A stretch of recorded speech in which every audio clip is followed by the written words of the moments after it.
اعوذ باللہ من الشیطان الرجیم بسم اللہ الرحمن الرحیم یا ایہا الذین آمنوا اے ایمان والو لا یحل لکم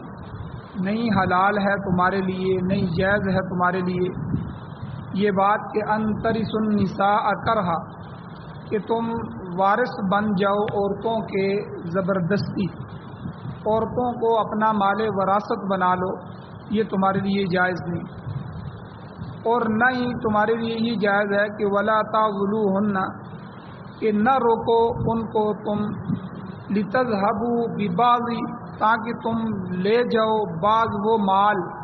ما آتیتموہن جو تم نے ان کو دیا ہے، جو تم نے ان کو مہر دیا ہے، صدقہ دیا ہے، عطیہ دیا ہے، ہدیہ دیا ہے، جو مال بھی کسی صورت میں دیا ہے، اور ان کو روک کر تم وہ لینے کی کوشش نہ کرو۔ ہاں ایک صورت ہے الا ان یاتینا، سوائے اس ایک صورت کی کہ وہ کریں یا لائیں بفاحشۃ مبینہ کھلی بے حیائی، یعنی وہ زنا کا مرتکب ہو جائیں یا اور کوئی بے حیائی اور برائی کی بات کریں تو پھر ان کو گھروں میں روک سکتے ہو۔ وعاشروہن بالمعروف، اور ان عورتوں سے میل جول رکھو دستور کے مطابق، اچھے طریقے سے ان سے معاشرت اختیار کرو۔ فَإِن كَرِهْتُمُوهُنَّ، پس اگر تم ان کو ناپسند کرتے ہو، فَعَسَىٰ أَن تَكْرَهُوا شَيْئًا، تو شاید کہ تم جس چیز کو ناپسند کرتے ہو وَيَجْعَلَ اللَّهُ فِيهِ خَيْرًا كَثِيرًا، اللہ تعالیٰ اس میں بہت زیادہ خیر پیدا کر دے، اللہ نے اس میں بہت سی بہتری بنائی ہوئی ہو۔ اور وَإِنْ أَرَدْتُمُ اسْتِبْدَالَ، اگر تم تبدیل کرنا چاہتے ہو زوج مکان زوج، ایک عورت کی جگہ دوسری عورت، یعنی وہ پسند نہیں ہے اس کو طلاق دینا چاہتے ہو، تو وَآتَيْتُمْ إِحْدَاهُنَّ، اور تم نے دیا ہو ان میں سے ہر ایک کو قنطاراً ڈھیر سارا مال، یعنی بہت سا مہر یا مال یا عطیہ ہدیہ بہت سا کچھ دیا ہو، فَلَا تَأْخُذُوا مِنْهُ شَيْئًا، تو طلاق دینے کی صورت میں تم اس سے کچھ بھی نہ لو، کچھ بھی نہیں لے سکتے، اور اگر لوگے تو اتأخذونہ بہتانا و اثما مبینا، تو اس کو تم بہتان اور صریح گناہ کی شکل میں لو۔ وکیف تأخذونہ، اور تم کیسے ان عورتوں سے یہ مال لے سکتے ہو، وقد افضى بعضکم الی بعض، حالانکہ تمہارے بعض کی طرف جو ہے وہ پہنچ چکے ہیں، یعنی تمہارے آپس میں ملاپ ہو چکا ہے اور تم میاں بیوی کی صورت میں رہ چکے ہو، پھر ان سے یہ مال کیسے لے سکتے ہو۔ فَأَخَذْنَ مِنْكُمْ مِيثَاقًا غَلِيظًا، اور لیا ہے ان عورتوں سے تم نے پختہ وعدہ، پختہ عہد، یعنی نکاح کی صورت۔ سورۃ النساء کی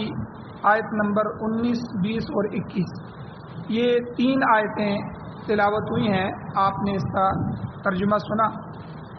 ان آیات کا ایک درس جو ہے، ایک حصہ وہ کل کے درس میں گزر چکا ہے، اس میں کافی تفصیل سے میں نے بات کی تھی کہ زمانہ جاہلیت میں جب خاوند فوت ہو جاتا، مرد فوت ہو جاتا، تو اس کی جو بیوہ ہوتی تھی تو اس کا جو سوتیلا بیٹا ہوتا تھا، یعنی اسی خاوند کا بیٹا ہوتا تھا لیکن دوسری عورت سے، تو وہ سوتیلا بیٹا اپنی باپ کی جو بیوہ تھی یعنی سوتیلی ماں، اس پر قبضہ کر لیتا تھا، تو باپ کے مال میں سے اس کو مال سمجھا جاتا تھا کہ جس طرح باپ نے دوسرا مال چھوڑا ہے وہ وراثت میں تقسیم ہوگا، تو اس کو بھی وراثت میں تقسیم سمجھتے ہوئے اس پر قبضہ کر لیتے، اور پھر ظلم یہ کیا جاتا تھا کہ اس کو یا تو اپنے ساتھ نکاح کر لیتے، اب وہ سوتیلا بیٹا اپنی اس ماں کے ساتھ، سوتیلی کے ساتھ نکاح کر لیتا، یا اسے نکاح نہ کرتا، اسے اپنے گھر میں روک کے رکھتا اور دوسری جگہ بھی اس کو نکاح نہ کرنے دیتا۔ یہ 2 ظلم اس عورت پر ہوتے تھے، تو اللہ تعالیٰ نے اس غلط رسم اور رواج کی تردید کی اور اسے ختم فرمایا، اور اس کی تفصیل کل کے جو ہے وہ درس میں بیان ہوئی ہے، اور اللہ تعالیٰ نے یہاں تک بیان ہو چکا تھا کہ اللہ نے فرمایا یا ایھا الذین آمنوا، ایمان والو تمہارے لیے حلال نہیں ہے، لا یحل لکم ان ترثوا النساء کرہا، تم ان عورتوں کو وراثت بنا لو جبرن، زبردستی، اور پھر یہ بھی فرمایا ولا تعضلوہن، ان کو گھروں میں بند کر کے نہ رکھو، بیوہ ہو گئی ہے، تمہارے والد فوت ہو گیا ہے، اب تمہاری سوتیلی ماں ہے تو یا کوئی بھی عورت ہے جس کو طلاق ہو گئی ہے یا اس کا خاوند فوت ہو گیا ہے، اس کو اس لیے تم گھروں میں روک کے رکھتے ہو لِتَذْهَبُوا بِبَعْضِ مَا آتَيْتُمُوهُنَّ، تاکہ جو کچھ تم نے ان کو دیا ہے مال اس کو تم لے سکو، تو اس کو لے سکو کہ یہ ہماری جائیداد بھی ساتھ لے کے چلی جائے گی، اب ہمارے والد نے اس کو تو اتنے مربع زمین دی تھی اب وہ بھی چلی جائے گی، اب زمین زر اور ان چیزوں کے لیے تم ان کو گھروں میں روک کے رکھتے ہو، ایسا نہ کرو۔ اور اسی طرح اللہ تعالیٰ نے فرمایا وَعَاشِرُوهُنَّ بِالْمَعْرُوفِ، ان عورتوں کے ساتھ دستور کے مطابق گزارا کرو یا ان سے بہتر طریقے پر میل جول رکھو اور کسی قسم کی زیادتی نہ کرو، ان کے حقوق ادا کرو، ان کی کسی بھی صورت میں حق تلفی نہ کرو۔ آگے آج کے درس میں اللہ تعالیٰ نے فرمایا کہ فَإِن كَرِهْتُمُوهُنَّ، اگر تم ان عورتوں کو ناپسند کرتے ہو، جو تمہاری بیویاں ہیں تم ناپسند کرتے ہو، تو ایک بات تو تم یہ سمجھ لو کہ تمہاری ہر ناپسند چیز میں بلائی بھی نہ ہو، یعنی وہ فائدہ مند نہ ہو، یہ ایسا بھی نہیں ہو سکتا۔ اللہ کہتے ہیں فَعَسَىٰ أَن تَكْرَهُوا شَيْئًا، ہو سکتا ہے شاید کہ تم کسی چیز کو ناپسند کرتے ہو، وَيَجْعَلَ اللَّهُ فِيهِ خَيْرًا كَثِيرًا، اور اللہ تعالیٰ نے اس ناپسندیدہ چیز میں بہت سی بہتری رکھ دی ہو، بہت سی خیر رکھ دی ہو۔ انسان کو تو نہیں پتا کہ یہ کاروبار یا یہ چیز یا یہ فلاں گاڑی یہ میرے لیے اچھی نہیں ہے، اس کو ناپسند کر رہا ہوتا ہے، بعض دفعہ اس میں خیر ہی خیر ہوتی ہے اللہ کی طرف سے۔ اور اس میں ایک بات یاد رکھی جائے کہ ظاہر ہے کہ انسان جو ہے چاہے وہ مرد ہے یا عورت ہے، وہ خوبیوں اور خامیوں کا مجموعہ ہے۔ ہر انسان میں، میرے اندر بھی آپ کے اندر بھی، ہر انسان میں خوبیاں بھی ہوں گی اور خامیاں بھی ہوں گی۔ تو اس لیے اگر کسی عورت میں آپ کو کوئی خامی نظر آ رہی ہے جس کی وجہ سے تم اسے ناپسند کرتے ہو، تو ہو سکتا ہے کہ اس میں بعض خوبیاں بھی ہوں۔ مثلا اگر کوئی عورت ہے وہ شکل و صورت کے لحاظ سے زیادہ اچھی نہیں ہے، تو ہو سکتا ہے اس کا اخلاق بہت اچھا ہو، کہ آپ کو خوبصورت عورت تو مل جائے لیکن وہ بد اخلاق ہو، آپ اس کی وجہ سے ساری زندگی تنگی میں گزار دیں۔ لیکن یہ تھوڑی سی خوبصورت نہیں ہے لیکن اخلاق بہت عمدہ ہوں، آپ اس سے ہمیشہ خوش رہیں۔ یا وہ عورت جو ہے شکل و صورت میں اچھی نہیں ہے لیکن وہ ہنر مند ہے، اللہ نے کوئی ہنر اس کو ایسا سکھایا ہے کہ وہ آپ کے ساتھ آپ کی معیشت کے اندر ہاتھ بٹا سکتی ہے۔ یا جو ہے وہ سلیقہ شعار ہو، بعض دفعہ گھروں میں بعض عورتیں ہوتی ہیں وہ ہر وقت گھر کی صفائی، ہر وقت گھر کی صفائی، برتن بھی بڑے سلیقے سے پڑے ہوتے ہیں، اور بعض خوبصورت عورتیں ہوتی ہیں لیکن گھر میں داخل ہو کوئی تو دیکھتا ہے بستر ادھر پڑا ہے، چارپائیاں ادھر پڑی ہوئی ہیں اور برتن ادھر پڑے ہیں، کوئی چیز لٹک رہی ہے، کوئی ٹیڑھی پڑی ہوئی ہے، تو یہ نہیں ہو سکتا ہے کہ آپ ایسی عورت کو جو ہے پسند نہ کر رہے ہوں لیکن اس میں کوئی اور خوبیاں زیادہ ہوں۔ اور بعض اوقات جو ہے عورتیں خود تو بظاہر کسی خوبی کی مالک نہیں ہوتی، بعض دفعہ ایسا بھی ہوتا ہے ان میں خوبی نہیں ہوتی، مگر ان سے پیدا ہونے والی اولاد جو ہے وہ اعلیٰ اقدار کی حامل ہوتی ہے، جو مرد کے لیے بیش قیمت سرمایہ بن سکتی ہے۔ کئی دفعہ کچھ عورتیں ایسی ہوتی ہیں جو تربیت یافتہ ہوتی ہیں، پیچھے گھروں سے بعض خاندان ایسے ہوتے ہیں وہ اپنی بچیوں کی بڑی تربیت کرتے ہیں، اور مرد کو یہ سمجھنا چاہیے کہ یہ بچی میرے پاس امانت ہے، اس نے کسی گھر میں جانا ہے، یا اس کو سلیقے سے ہر چیز رکھنے کی آتی ہو، اس کو کھانا پکانا آتا ہو، کیونکہ جب اس کے خاوند کے گھر میں اس کے مہمان آئیں گے تو اس کو جو ہے ہر چیز تیار کر سکے۔ اگر ساری چیزیں موجود ہوں کھانے پکانے کے لیے لیکن وہ کھائی پکائی اچھی نہ ہو تو اس سے بھی بےزتی ہوتی ہے۔ اور اس طرح گھر کے اندر بھی جو ہے وہ ہر چیز میں یہ سلیقہ مند عورتیں ہوتی ہیں، تربیت یافتہ ہوتی ہیں اور تربیت کرنے والی ہوتی ہیں۔ تو اس لیے بعض دفعہ ایسی عورت ہو کہ ہو سکتا ہے وہ آپ کی اولاد کی تربیت ایسی کر دے کہ جو آپ کا نام روشن کر دے۔ اور بعض دفعہ عورتیں صابر شاکر ہوتی ہیں، آپ اگر ان کے ساتھ کچھ معاملات ہلکے بھی رکھیں یا لین دین میں آپ ان کے ساتھ کمی بھی کریں یا کچھ اور معاملات میں کمزوری بھی آ جائے تو اس میں آپ کے ساتھ صبر کرنے والی ہوں، وہ شکر کرنے والی ہوں اور دیندار ہوتی ہیں۔ لیکن بعض دفعہ وہ خوبصورت تو ہوتی ہیں لیکن جھگڑالو قسم کی ہوتی ہیں.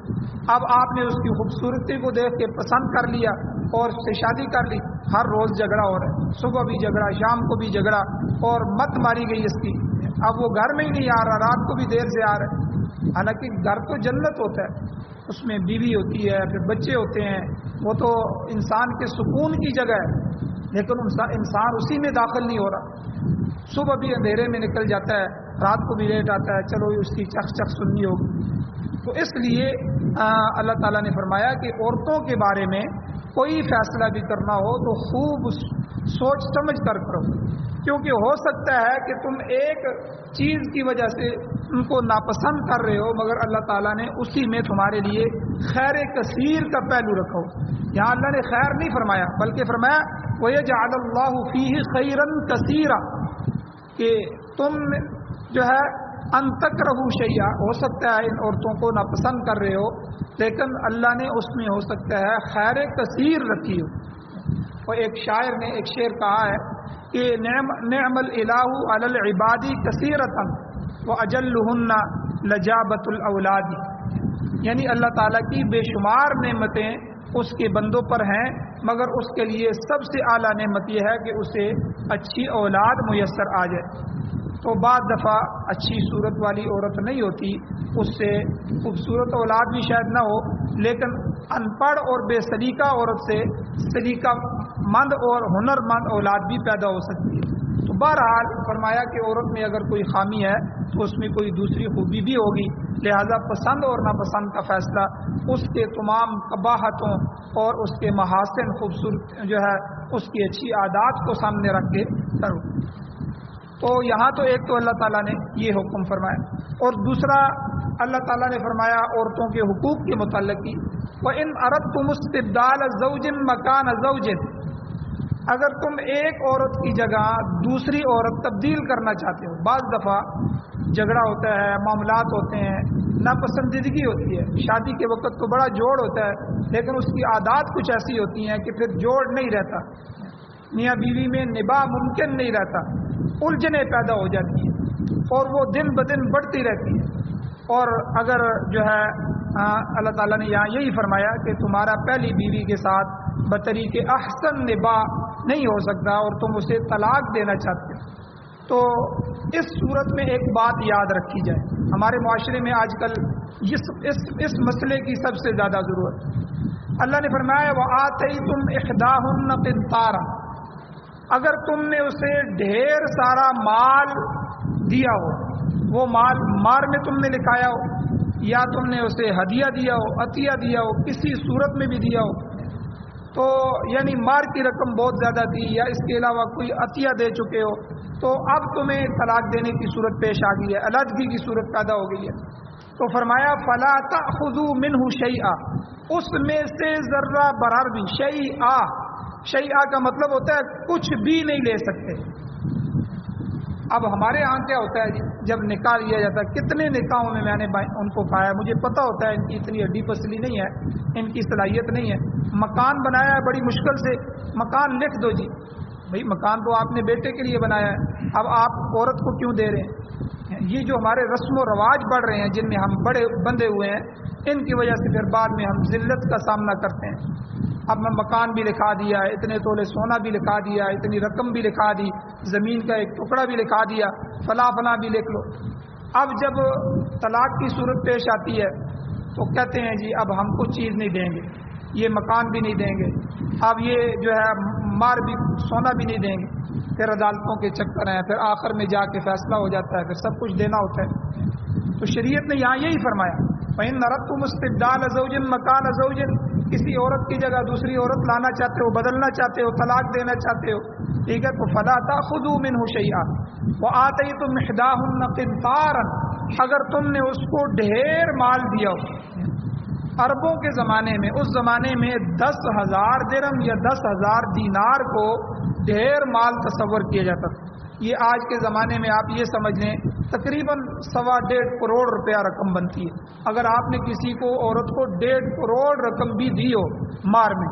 تو اللہ کہتے ہیں فَلَا تَأْخُذُوا مِنْهُ شَيْئًا، طلاق کی صورت میں 1 روپیہ بھی واپس نہیں لے سکتے. کچھ بھی اس میں سے نہیں لے سکتے، وہ عورت کا حق ہے۔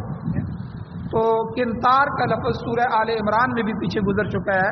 انسان کی جو مرغوبہ چیزیں ہیں، جس کو انسان پسند کرتا ہے، ان میں سے ان کی فہرست اللہ نے ذکر کی کہ کیا کیا چیزیں اسے اچھی لگتی ہیں۔ اس میں ایک ذکر کی القناطیر المقنطرہ من الذهب والفضہ،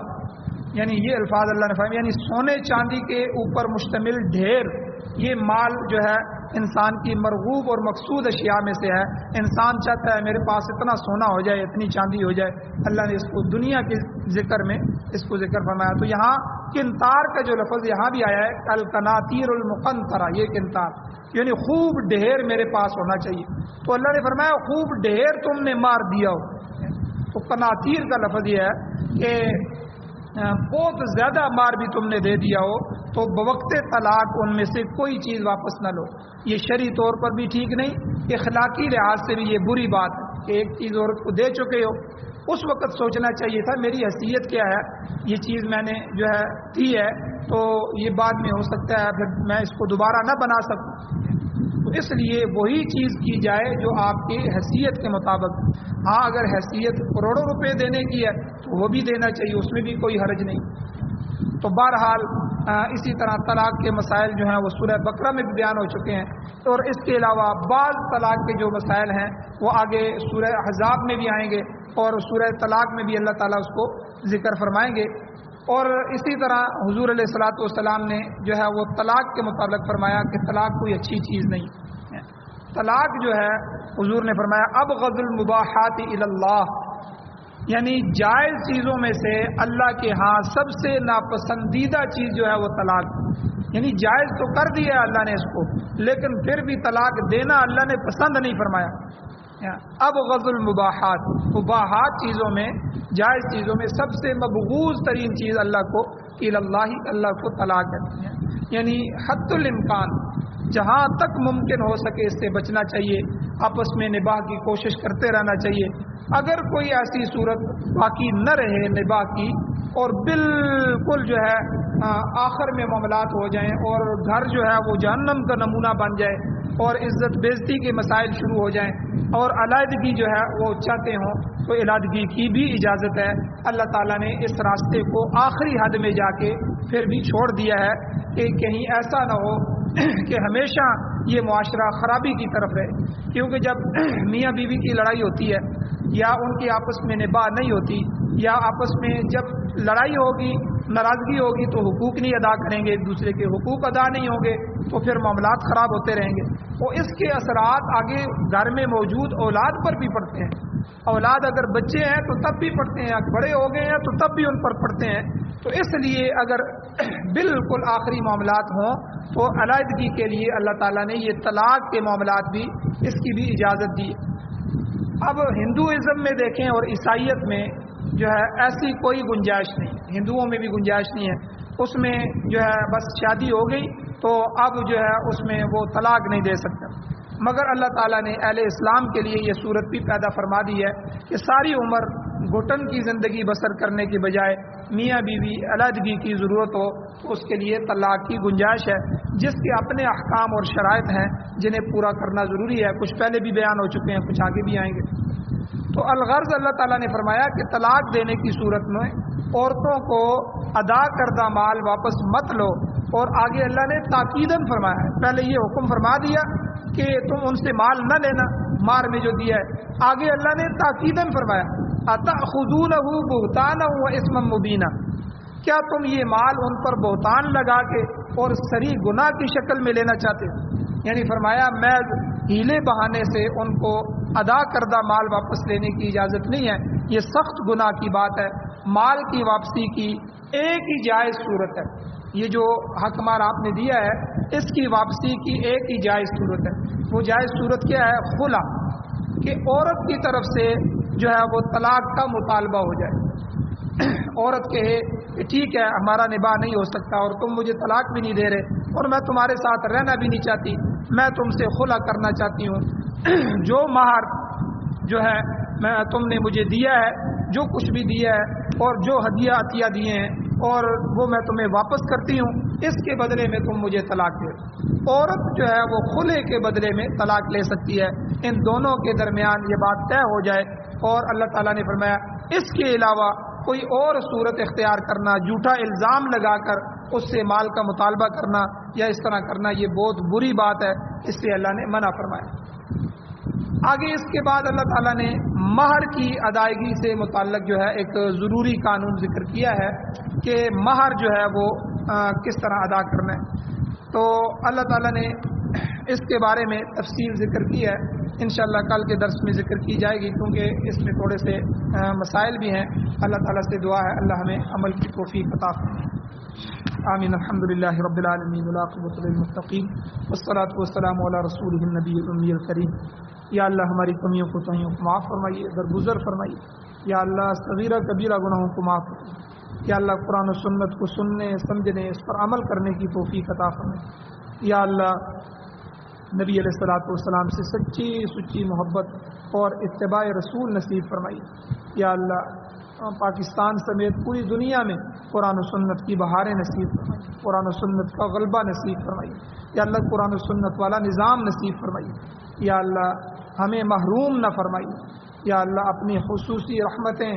برکتیں اور فضل ہمارے اوپر فرمائیے۔